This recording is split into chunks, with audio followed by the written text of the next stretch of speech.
এরপরে আসছি আমরা টেক্সট বক্স। টেক্সট বক্সটা কি? টেক্সট বক্সটা আর আমরা যে শেপের কাজ করেছি এটা একদম একই। তোমরা এই টেক্সট বক্সে যাবে, গিয়ে এই যে ড্র টেক্সট বক্স, এখানে এসে একটা বক্স করবে। এইটার যা কাজ, এই যে ইনসার্টে গিয়ে শেপ নিয়েছো, সেটারও একই কাজ, কিন্তু দুটোর মধ্যে একটা বেসিক পার্থক্য আছে। যখন আমি এখানে ক্লিক করছি, এই টেক্সট বক্সটা ক্লিক করছি, তাকে এর ভেতরে কার্সার আছে, তার মানে তুমি এখানে সরাসরি লিখতে পারবে। আর এটাই তুমি সরাসরি লিখতে পারবে না। এই শেপে লেখা হচ্ছে, লিখতে গেলে রাইট ক্লিক করে অ্যাড টেক্সট করে লিখতে হবে, তারপর তুমি দেখো লিখতে পারবে।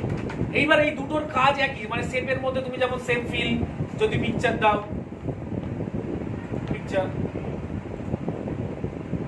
শেপের যেমন কাজ সেরকমই কাজ, শুধু টেক্সট বক্সে তুমি ডাইরেক্ট লিখতে পারবে, আর এই শেপে তুমি ডাইরেক্ট লিখতে পারবে না। শেপের মধ্যেও লেখা যায়, রাইট ক্লিক করে অ্যাড টেক্সট করে লিখতে হবে। বুঝা গেছে? এরপরে কি আছে আমাদের ইনসার্টে? কুইক পার্টস লাগবে না। এরপর আছে ওয়ার্ড আর্ট। ওয়ার্ড আর্টটা কি? আমরা যে এতক্ষণ ধরে ডিজাইন করছিলাম সেটা কি বিভিন্ন শেপ বা পিকচারের উপর, এটা হচ্ছে আমাদের লেখার উপর। এখান থেকে তুমি যেরকম লেখার ডিজাইন চাইছো সেরকম লেখার ডিজাইন লিখে দিলে, লেখা হয়ে গেল। এবার এটাকে দেখো, পিকচার যেমন কোনো ধরে টানলে বড় হয়, এটাও কোনো ধরে টানলে বড় হবে। এবার এর ফিল, এই দেখো শেপ ফিল যেমন হয় সেরকমই পিকচার ফিল। তুমি তোমার নিজের মতো একটা কালার দিয়ে দিতে পারো, বা এর মধ্যে তুমি পিকচার দিতে পারো। মোদ্দা কথা হচ্ছে তুমি শেপে যে কাজগুলো করতে পারো, টেক্সটের ক্ষেত্রেও সেই একই কাজ করতে পারো। বোঝা গেল? শেপের মধ্যে যা যা কাজ করতে পারছিলাম, যে শেপের আউটলাইন যদি আমি একটু, মানে ধরো এর আউটলাইন যদি একটু মোটা দিতে চাই, আউটলাইন মোটা দিতে পারবো। আউটলাইনের যদি কালার চেঞ্জ করতে চাই, আউটলাইন কালার দিতে পারবো। শেপটা চেঞ্জ করতে পারবো। বুঝছে? মানে শেপ নিয়ে আমরা যা যা কাজ করতে পারি সেই কাজগুলো এখানে হবে টেক্সট নিয়ে। এখানে বিভিন্ন রকম ডিজাইন আছে, যেটা তোমার পছন্দ হবে। ধরো তোমার লেখা হয়েছে পৃষ্ঠার উপরে রাউন্ড করে যদি কিছু লেখার থাকে, এডিট টেক্সটে গিয়ে আমি ধরো পুরোটা লিখব।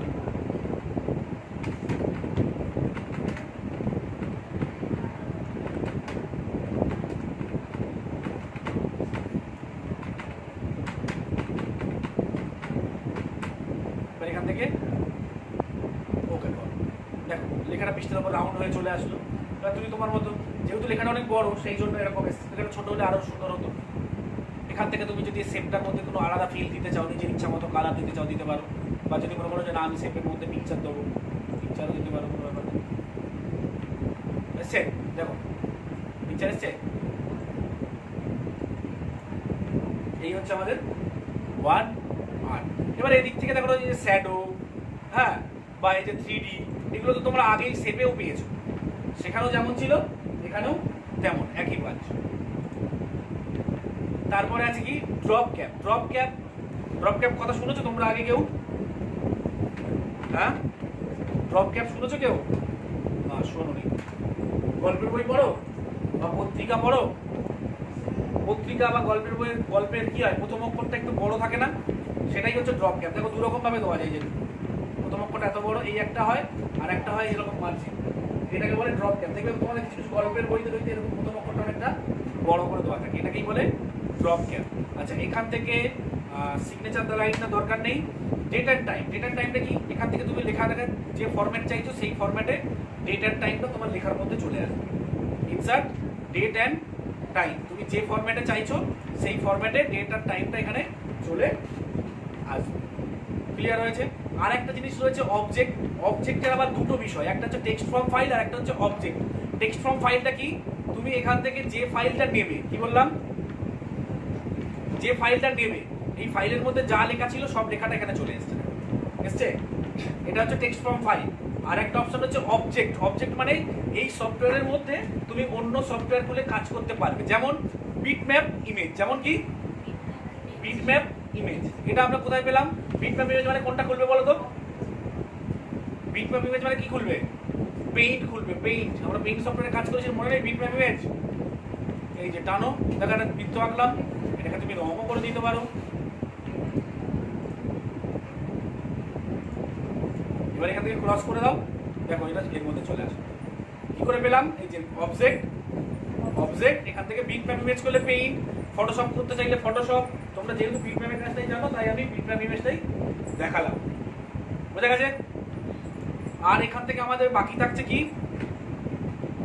ইকুয়েশন আর সিম্বল। ইকুয়েশনটা কি? যখন আমরা ম্যাথমেটিক্যাল কোনো কাজ করব, ম্যাথমেটিক্যাল কোনো কোশ্চেন টোশ্চেন বা এই ধরনের কিছু লেখা, তখন আমাদের ইনসার্ট নিউ ইকুয়েশনে যেতে হবে। যেমন কিছু কিছু কাজ কিবোর্ডে নেই, যেমন এই প্লাস মাইনাস চিহ্নটা কিবোর্ডে নেই। Degree Fahrenheit, degree centigrade, alpha, gamma, beta, এই চিহ্নগুলো, অতএব চিহ্ন, ঠিক আছে, তারপরে ডিগ্রি, এই চিহ্নগুলো আমাদের কিবোর্ডে পাওয়া যায় না। আমাকে নিতে গেলে কিন্তু এখান থেকে এসেই এই ধরনের ম্যাথসের আরও বা কেমিস্ট্রি আরও অনেক চিহ্ন এখানে আছে, সেইগুলো এখানে এসে আমাকে ইউজ করতে হবে। আর ধরো আমি ফ্র্যাকশন লিখবো 5/6, কোনোভাবেই আমি কিবোর্ড দিয়ে 5/6 লিখতে পারবো না, আমাকে এই অপশানে গিয়েই লিখতে হবে। দেখো 5/6 লেখা হয়েছে, কিবোর্ড দিয়ে আমি কোনোভাবেই কিন্তু এটা লিখতে পারবো না। বুঝতে পারলাম? তাহলে এই গেল আমার ইকুয়েশন। এখানে আরও অনেক জটিল জটিল ইকুয়েশন আছে, যখন তোমাদের এইগুলো প্রয়োজন হবে তখন তোমাদের ইকুয়েশন এখান থেকে লিখতে হবে। আর একটা রয়েছে আমাদের সিম্বল। সিম্বলটা হচ্ছে এখান থেকে তুমি যে চিহ্ন নেবে সেই চিহ্ন চলে আসবে, যেটা তুমি নিতে চাইছো ক্লিক করবে চলে আসবে। আর যদি আরও চাও, এই যে মোর সিম্বল, মোর সিম্বলে গিয়ে এখান থেকে তুমি যেটার উপর ক্লিক করবে সেটা অটোমেটিক্যালি চলে আসবে। আসার পর সেটাকে কি করতে হবে, জাস্ট সেটাকে সিলেক্ট করে রেখে এখানে ইনসার্ট, ব্যাস ক্লোজ, চলে আসলো। এবার এই ছবিটাকে তুমি টেক্সটের মতো ইচ্ছা মতো, মানে সিম্বলটাকে ইচ্ছা মতো টেক্সটের মতো বড় করো। টেক্সট নিয়ে যা যা কাজ করতে পারো, বড় করা, রং করা, সবগুলোই এই সিম্বল নিয়ে করতে তুমি পারো। হয়েছে? তাহলে আমাদের ইনসার্টটা কমপ্লিট হবে।